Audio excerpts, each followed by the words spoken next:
listening to the Dissecting Discovery podcast with your Fountain of Thought hosts, Sunny Rain and Dennis Fountain.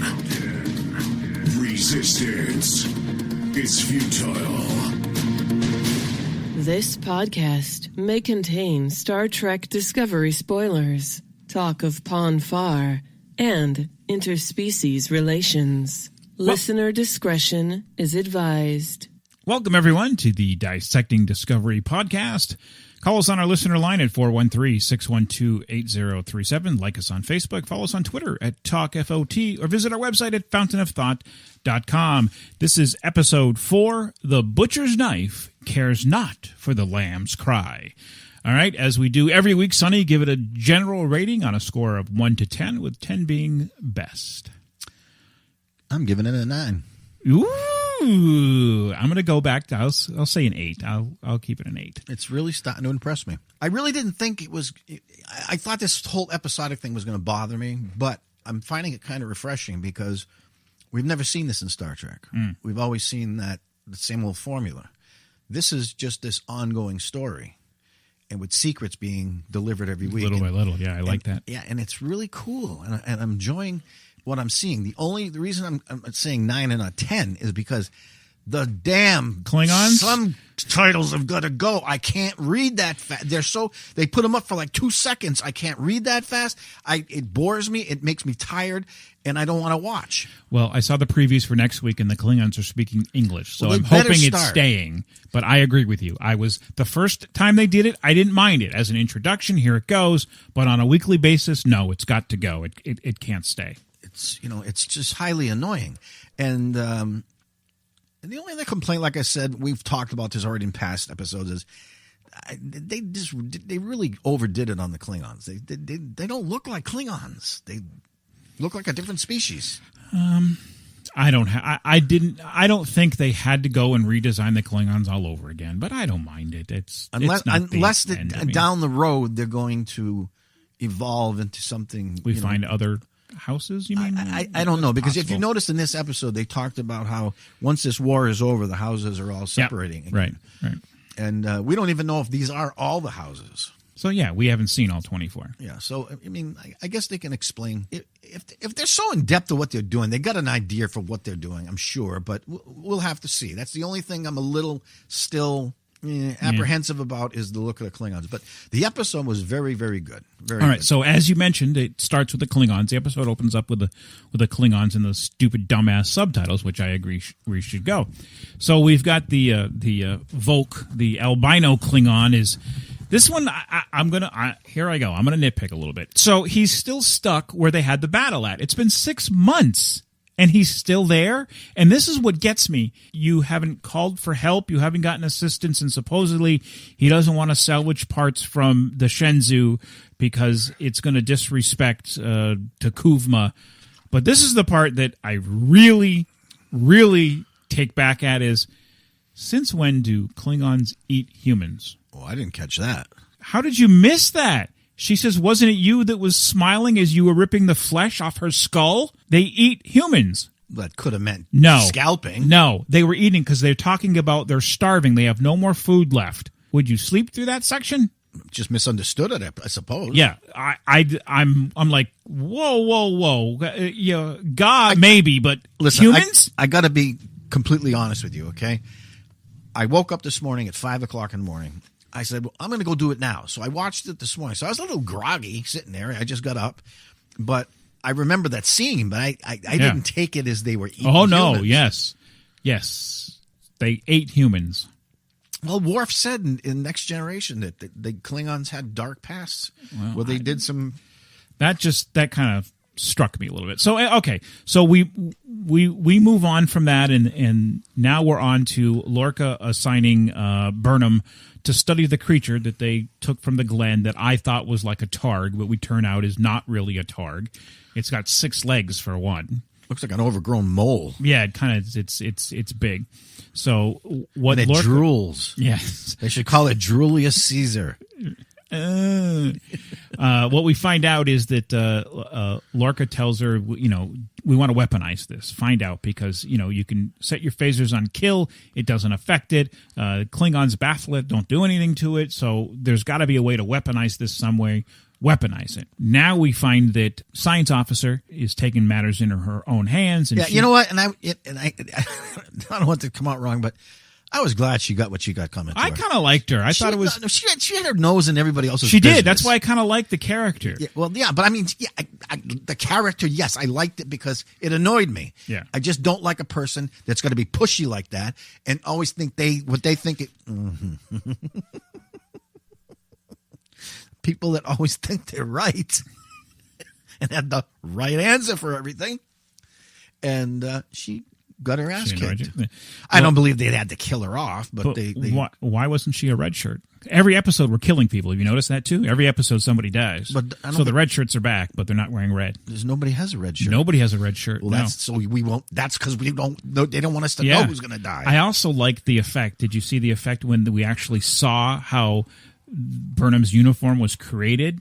How they made it? Yeah, that was different. That was kind of cool. They started on the molecular level and panned backwards, and I kind of like that. That was very interesting. Another thing I found very interesting is when a shuttle is coming in, and it goes through the.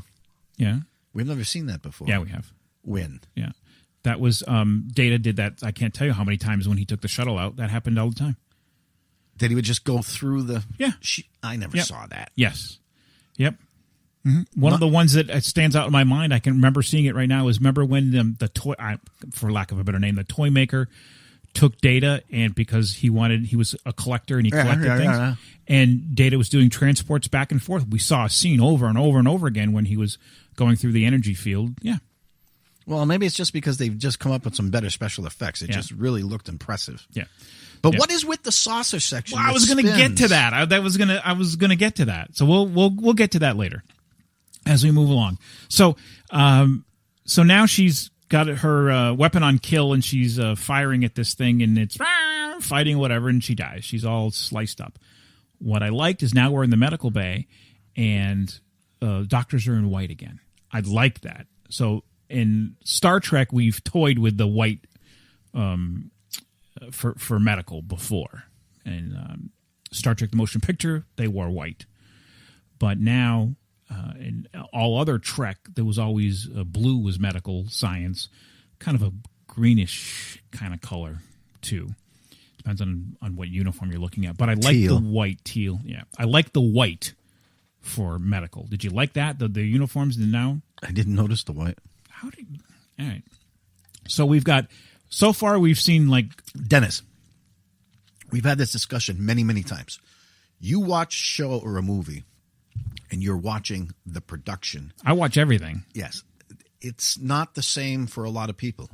Some of us will watch a show maybe the third or fourth time for that reason, to take in things we missed.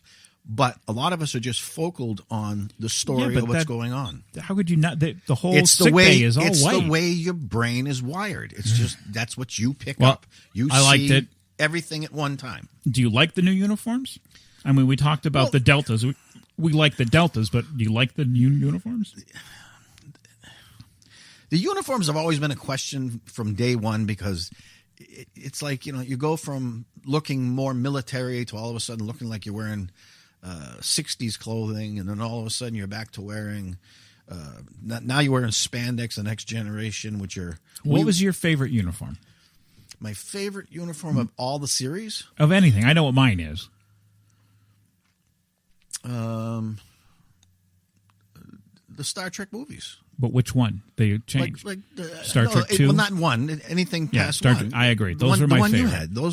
Those looked, I liked how they uncuffed, and those looked very military. The crew members had a one-piece kind of jumpsuit thing. You saw them a little. I liked those. I liked the officers and what they were wearing. Yeah. That was the best choice. But again, because you're dealing with a show that was originated in the 60s to the present, you can't present everybody all the time, even though they're doing it in the movies now and the other Yeah. What do they call that other Kelvin universe. Kelvin universe.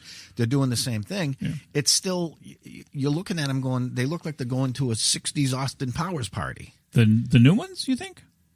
I mean, in which one? The Kelvin? What are we talking about? In the Kelvin universe, yeah. I like them all. Well, yes, but they pay tribute to our original series. Yeah. But that's not what a military uniform looks like. No, Battlestar Galactica is what a military uniform. You're damn looks like. right. You're damn the original. right. You're damn. Those are the best uniforms ever.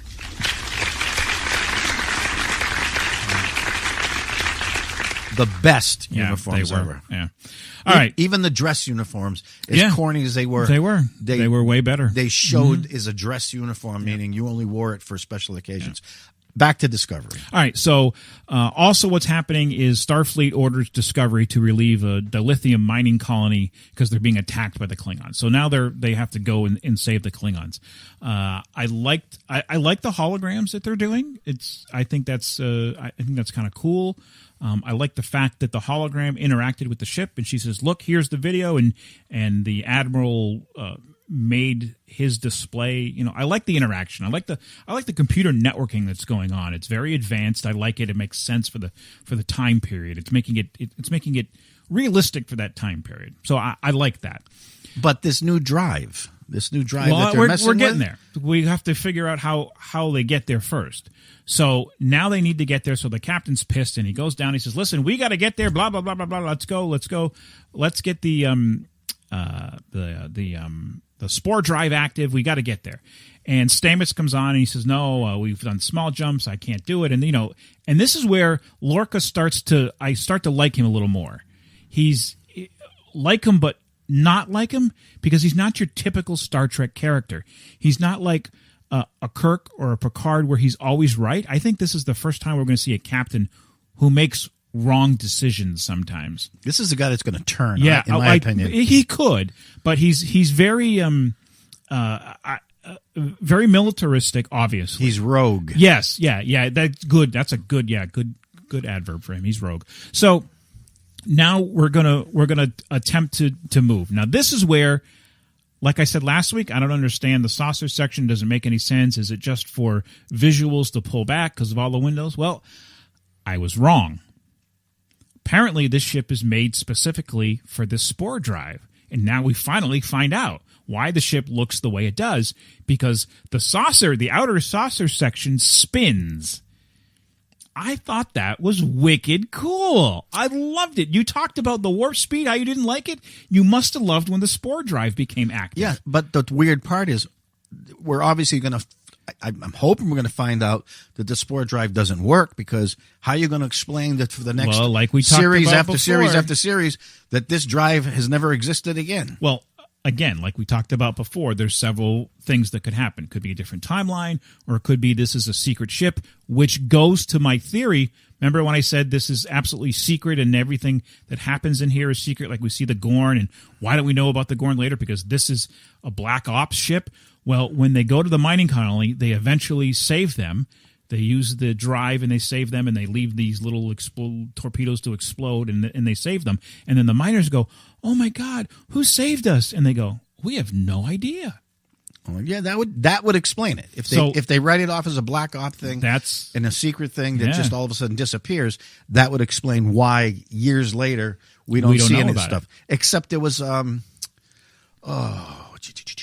Next Generation episode where they had a experimental thing where the ship rematerialized into a meteor in a cavern. Yeah, I do remember that. Okay, Yeah, and then it was a big top secret thing. Mm-hmm. So that does tend to lend to the thing that Starfleet is capable of carrying these little secret missions on without telling anybody. However, I had to ask this question.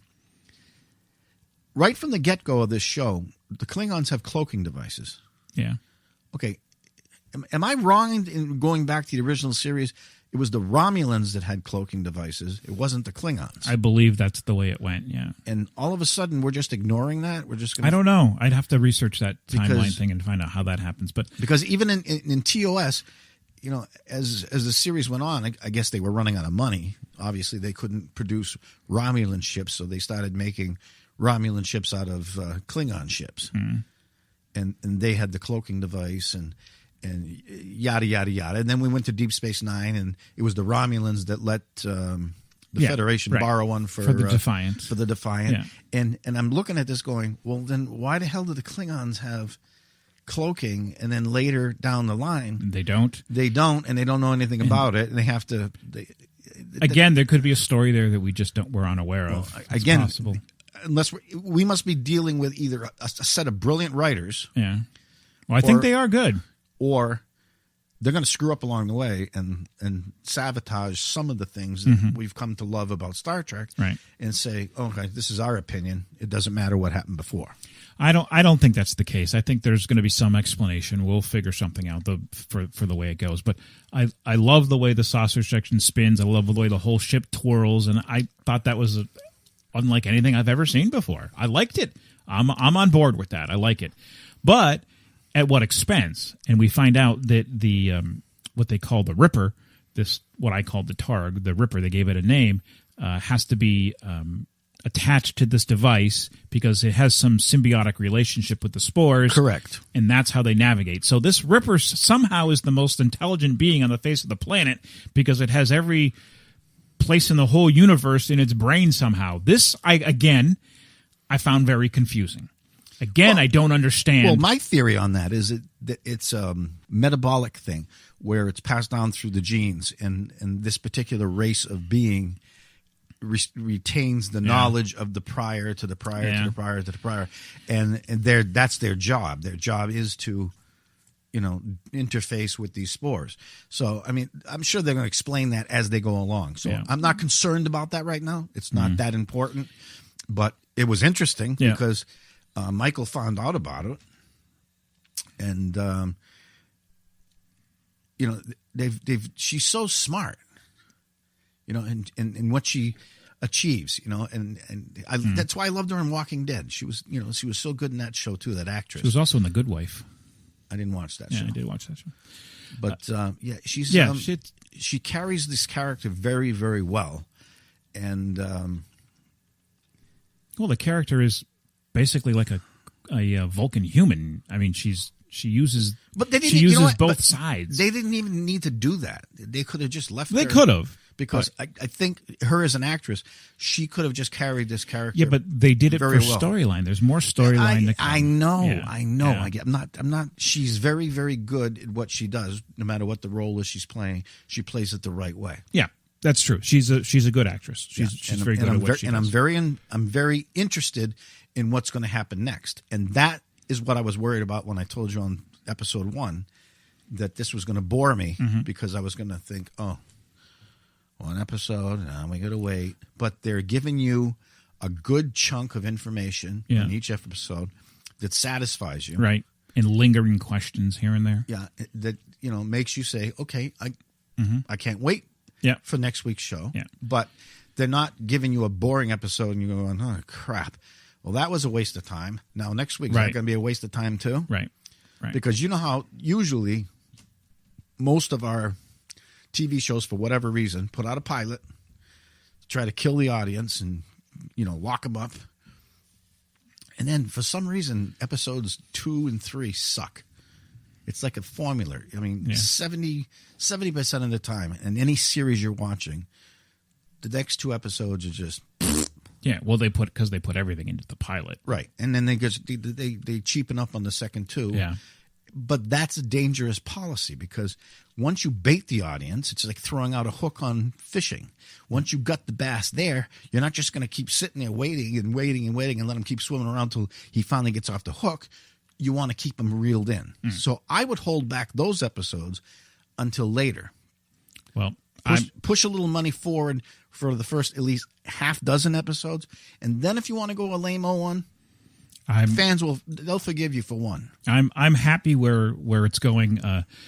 This episode I really did like. It was this episode more than, not that we've had so many. We're only on 4, but was chock full of humor, dry humor here and there that every time you turn, there was a comment or something, and I'm giggling or I'm laughing because, and most of them are digs at other Starfleet officers. I think it's so funny. I love it. Oh, and I agree with you. What you said last week, the roommate, Yes, Tilly. Oh, she's great. She's good. Yeah. She's just the perfect, not nosy, but just that typical.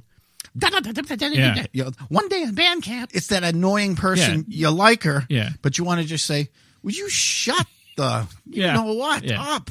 I don't need this right now. I do. I think she's a light in the show. She brings a good presence to the show. And I'm hoping that she stays for more seasons. Well, this is definitely going down the Walking Dead trail. Yeah. This is going to be one of those where you things love a character and they kill. There's going to be no red shirts. You have no idea who's targeted, who's got the X on their back. Yeah. But people are going to be coming and going because that seems to be the new in thing in television now. Rather than get into long-term contracts, just say somebody, we're going to hire you for 6 episodes, and this is what you're going to get paid, and that's it, and this is your character, and you play it. And I think that's the road to television today. Yeah. And as far as a viewer, it's more interesting. It's interesting, yeah. Because you're not going to don't know who's going to die. I mean, you're not going to turn on Friday and say, oh, I'm going to watch MacGyver, and you're watching and saying, oh, MacGyver's going to die this episode. Yeah. Yeah, okay, sure. And then what? Right. You just don't know. But I like it. I like it, and I think that's what TV needs. It needs to be more like real life. Real life isn't about always the hero winning. It isn't always about, you know, the main person is always going to be the righteous star. It means, well, that's what I think this series is doing. Exactly. It's more a quote adult Star Trek. It's more realistic. That's why I think Lorca's imperfect. I think it's good. I think the interaction between the crewmates is more realistic. Unlike every time we go, and this is, I know that a lot of people that like Star Wars hated Star Trek because one of the things they said is everything on the Enterprise is all so happy and everybody loves everybody. You know, well, that's not the case anymore. You know. So I don't remember that. Oh my God! Yes, the one of the big critiques about Star Trek has always been that it's very everyone loves everybody. It's overly friendly among the crewmates. It's just it's very sterile. It's a very sterile atmosphere. And then one of the things that they always said that no spaceship would look like that. And if you compare TV Star Trek to the new movies, like when you see the engine room, it's all scuffed up, it's all marked. That was always a thing with Star Trek. Star Trek, everything was always pristine. You know, like Voyager. It went through and it had Borg pieces and not Borg pieces, but every week the ship looked brand new. And that was always a big, big critique of Star Trek, that it was always too pristine and too perfect for reality. Okay, well, here's what I have to say on that subject. Being a very big Star Wars fan and a big Star Trek fan, okay? I mean, they're even in my books. I love the both of them. But here's the deal, folks, okay? Star Wars is based on basically a science fiction version of the future of medieval times with sword fighting and poverty and just, you know, if you put it in Earth form, villages trying to, you know, conquer other villages and things of that nature. That's what Star Wars was meant to be. It wasn't meant to be the perfect future. Star Trek came out. It was supposed to be mankind had finally united, and now we're going to explore space. And that was what it was, that's where the happy family came from.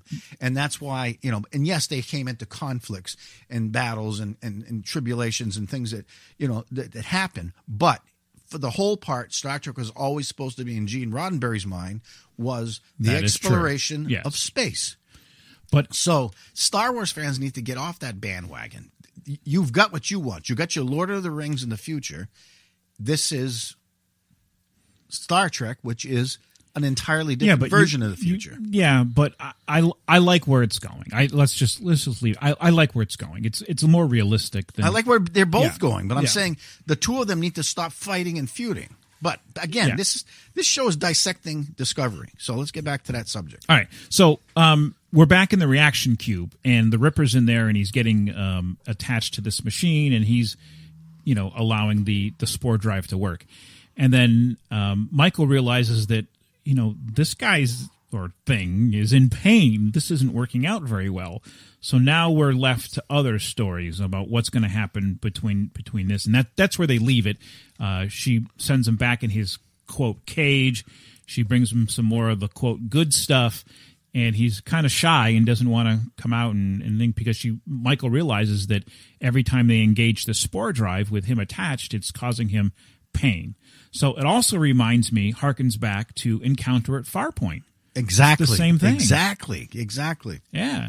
So I don't know if that's on purpose, if that's a tie-in on purpose. Depends who's involved, but the point is she's going to defend this creature. You can see that coming. Yeah, I see that coming, yeah. And there's going to be a conflict over it. Yeah. But that's what this is, a typical stray dog found an owner that he can trust, and this is Michael, and she's going to feel for him, and she's going to try to make things better.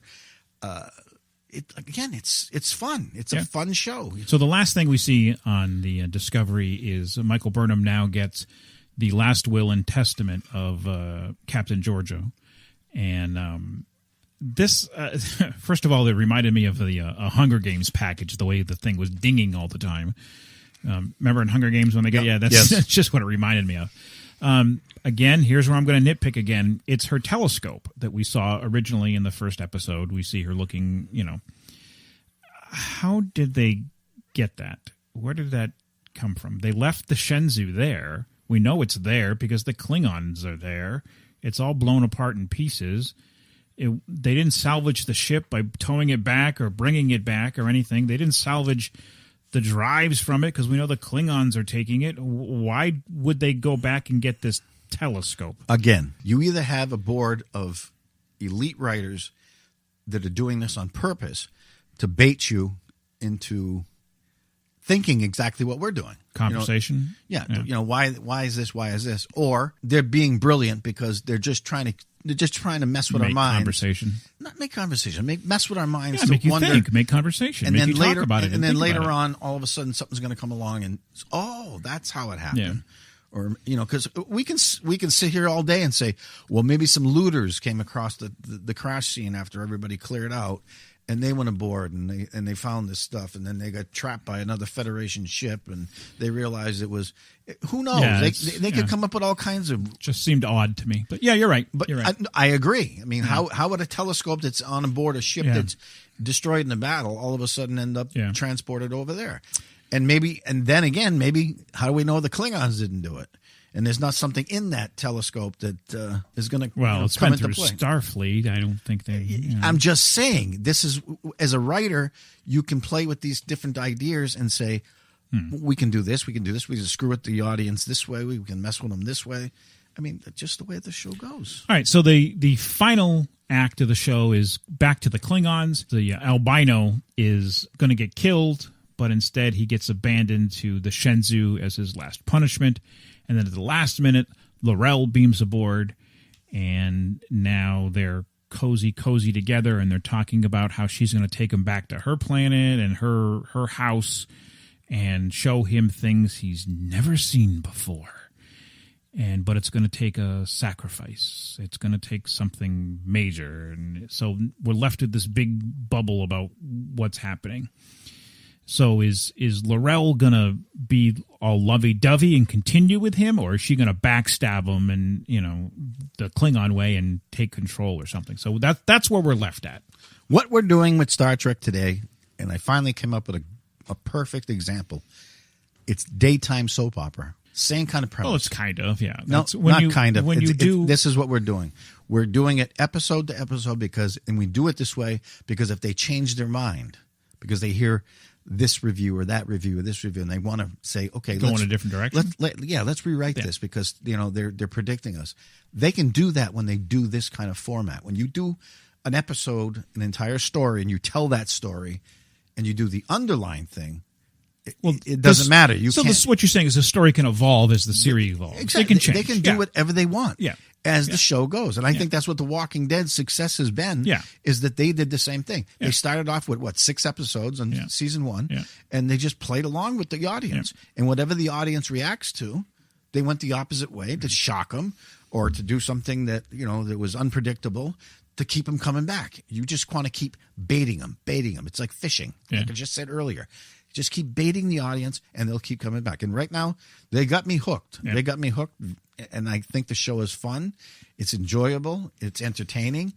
but get rid of those damn subtitles. So please. Moving on to next week, the next episode, I did see the previews, and there are no subtitles. Their Klingons are speaking English, so hopefully that's gone. And also, I'm really looking forward to this because we're going to meet Harcourt Fenton Mudd. Harry Mudd. Harry Mudd's coming Yeah, next week? Harry Mudd is next week, so that could be exciting. All right. What is he, immortal? No, he's not immortal. Well, It's only 10 years. This is only 10 years before? It's only 10 years. All right. Yeah. And I don't know again, if you're counting, is it 9 years? Yeah, because they said 6 months. Yeah, so it's been 6 months, and so there's another thing. And now let's just say this show is successful and it lasts 10 years. Now you're right up with the original timeline. There you go. I don't know if they ever thought of that either. So, all right, so that's going to do it for this episode, folks. Thanks for listening, and we will see you next week.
If I were human, I believe my response would be, go to hell.